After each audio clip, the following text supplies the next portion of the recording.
Namaste. Welcome back to English classes by Babita Gupta. Today we will discuss about idioms part 3.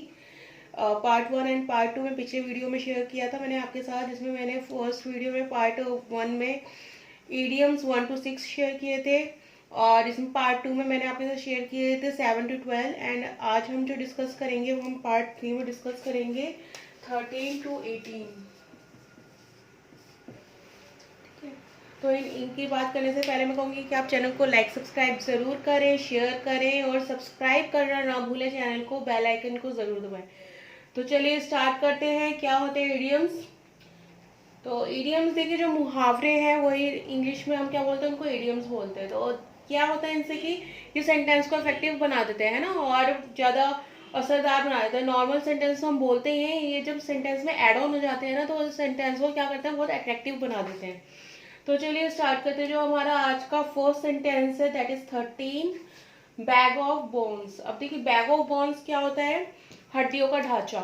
जैसे हम किसी को बोलते हैं ना कि बहुत पतले इंसान को हम क्या बोलते हैं, हड्डियों का ढांचा है ये। तो यही इसमें बोला गया बैग ऑफ बोन्स में। तो इसको मैं पहले लिख देती हूँ हिंदी क्या होते हैं।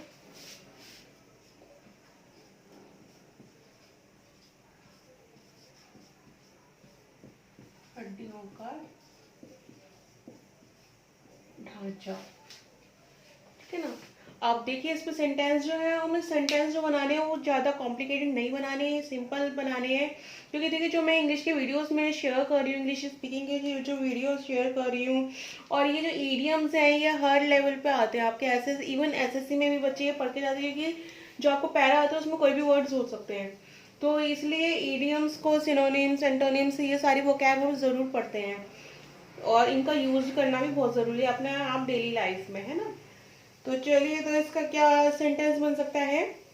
अगर हम नॉर्मल सेंटेंस, हम सिंपलेस्ट जो सेंटेंस बनाए तो क्या बनेगा? अगर हम किसी लड़के के बारे में बात कर रहे हैं कि वो बहुत पतला है तो क्या बोलते हैं, he is a bag of bones. क्या बोलते हैं हम? He is a bag of bones, यानी कि वो तो हड्डियों का ढांचा है, इस तरीके से बोलते हैं ना हम। तो ही की जगह आप शी का भी यूज कर सकते हैं। ओके, तो चलिए नेक्स्ट पे चलते हैं हम। नेक्स्ट हमारा second sentence of the day है टॉक शॉप। अब देखिए टॉक शॉप का मतलब क्या होता है? टॉक शॉप का मतलब होता है काम की बात करना, या फिर करो, काम की बात करो। क्लियर? Talk shop. अब इस पे सेंटेंस कैसे बनेगा? तो देखिए सेंटेंस ध्यान से सुनिएगा, अगर आप नोट कर रहे हैं तो नोट भी कर लीजिए। I am not interesting in any other matter, just talk shop. यानी कि आई एम नॉट इंटरेस्टिंग, मैं इंटरेस्टिंग नहीं हूँ किसमें, इन एनी अदर मैटर, किसी भी दूसरे मैटर में। जस्ट टॉक शॉप यानी कि सिर्फ काम की बातें करो। तो मैं लिख देती हूँ सेंटेंस आपके लिए। आई एम नॉट इंटरेस्टेड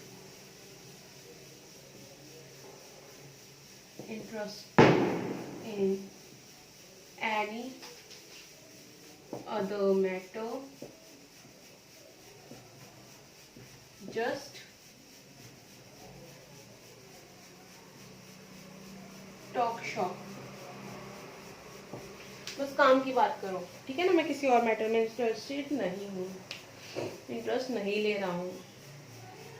तो इसके बाद में हमारा नेक्स्ट सेंटेंस ग्रे मार्केट। अब देखिए ग्रे मार्केट का क्या मतलब होता है? ग्रे मार्केट का मतलब होता है चोर बाजार, चोर बाजारी भी इसको बोलते हैं, चोर बाजार भी बोलते हैं, काला, जो काला मार्केट इस तरीके से बोलते हैं ना हिंदी में, काला बाजारी कुछ से भी बोलते हैं। तो हम पे यहाँ पे क्या लिखेंगे, चोर बाजार।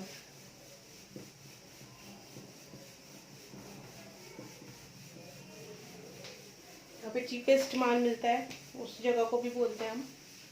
तो क्या इससे सेंटेंस कैसे बनेगा?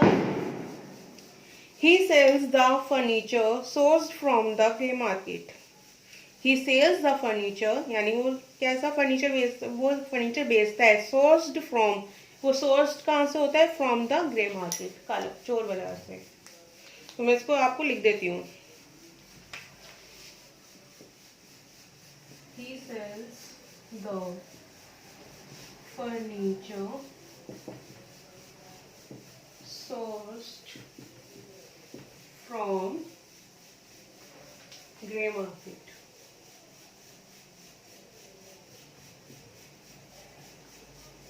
Clear? He sells the furniture sourced from the grey market. कि वो फर्नीचर कहाँ से सोर्स होते हैं, उसके ग्रे मार्केट से जो वो बेचता है. इसके बाद नेक्स्ट आता है हमारा 16 at the mercy of God. अब देखिए इसका क्या मतलब होता है at the mercy of God. जब हम कहते हैं ना किसी भगवान की दया से हमारा काम हो गया, भगवान की दया से तुम्हारा काम हो गया, तो क्या है वो हम एक मुहावरे यूज करें भगवान की दया से. तो इसी तरीके से है at the mercy of God. तो इसका क्या मतलब हुआ भगवान की दया पर. क्या मतलब हुआ इसका भगवान की दया पर. अब सेंटेंस कैसे बनेगा इसमें. I have completed my all work. मैंने अपने सारे काम पूरे किए हैं. कैसे at the mercy of God. I have completed my all work. मैंने अपने काम पूरे किए. कैसे पूरे किए at the mercy of God. भगवान की दया से, है ना, भगवान की दया पर. At the mercy of God. Clear. तो ये मैंने यहाँ यूज किया है, सेंटेंस के एंड में यूज किया है. ये आप सेंटेंस के अगर स्टार्टिंग में लगाना चाहते तो स्टार्टिंग में भी लगा सकते हैं. At the mercy of God I have completed my all work. Clear. अब नेक्स्ट पढ़ते हैं हम fifth sentence of the day. By hook और क्रुक. अब देखिए तो आपने सेंटेंस बहुत बार सुना होगा बाय हुक और क्रुक. अब इसका क्या मतलब होता है बाय हुक और क्रुक का. किसी भी कीमत पर. क्या होता है किसी भी कीमत पर, किसी भी तरह.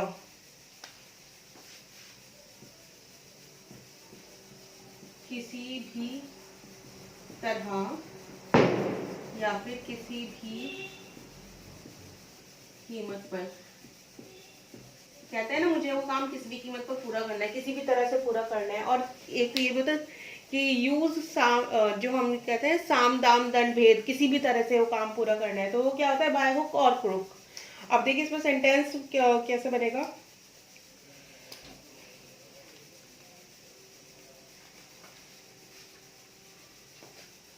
Do complete your all work. या वर्क भी लिख सकते हैं खाली. Do you complete your work at by hook और क्रुक. अब इसका क्या मतलब हुआ कि अपना काम तुम किसी भी कीमत पर पूरा करो, किसी भी तरह से पूरा करो. क्लियर. इसके बाद में हमारा last sentence of the day है 18 sentence. To pull a long face. अब देखिए इसका क्या मतलब होता है to pull a long face. चेहरा लटकाना. हम किसी को बोलते हैं ना कि आज चेहरा क्यों लटका रखा है, या फिर आज तुम उदास क्यों. तो ज्यादातर हम क्या यूज बोलते हैं कि चेहरा क्यों लटका रखा है. तो ये इसी का है. तो मैं लिख देती हूँ Hindi. To pull a long face. चेहरा लटकाना. क्या मतलब होता है इसका. चेहरा लटकाना या फिर उदास होना.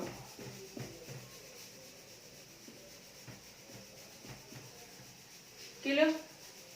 अब इसका सेंटेंस देखिए क्या बनेगा. सिंपल सेंटेंस ही क्योंकि हमें बनाना है. Rita pulled a long face when she was scolded bye her mother. क्या बनेगा. Rita pulled a long face when she was scolded by her mother. Clear? देखिए Rita pulled a long face when she was scolded by her mother. her mother मैंने ऊपर लिख दिया है, space नहीं था इसलिए. तो क्या है रीटा पुल्ड अ लॉन्ग फेस. ये रीटा का चेहरा क्या है वो लटक गया. कब. When she was scolded bye her mother. जब उसकी मम्मी ने उसको डांट दिया. है ना, जब उसको उसकी मम्मी के द्वारा डांटा गया। तो ये हमारे आज के 6 इडियम्स थे पार्ट 3 के। तो आप इनको पढ़िए, समझिए, नोट बना रहे हैं तो बहुत अच्छी बात है, नोट्स बनाइए आप इनके। आप इससे रिलेटेड और भी सेंटेंसेस बना सकते हैं और कमेंट बॉक्स में लिख सकते हैं, जिससे मैं देख सकूं, चेक कर सकूं। तो मिलते हैं नेक्स्ट वीडियोस में, और मैं आपके लिए और नॉलेजेबल थिंग्स लेकर आऊंगी और नॉलेजेबल टॉपिक्स लेकर आऊंगी आपके लिए। तो फॉलो करते रहिए मेरे चैनल को, हॉक्स एजुकेशन इंस्टीट्यूट को, classes, English classes bye Babita Gupta. और चैनल को लाइक सब्सक्राइब जरूर कीजिएगा, चैनल को लाइक सब्सक्राइब करना ना भूलें। तो मिलते हैं नेक्स्ट वीडियो में। थैंक यू, धन्यवाद।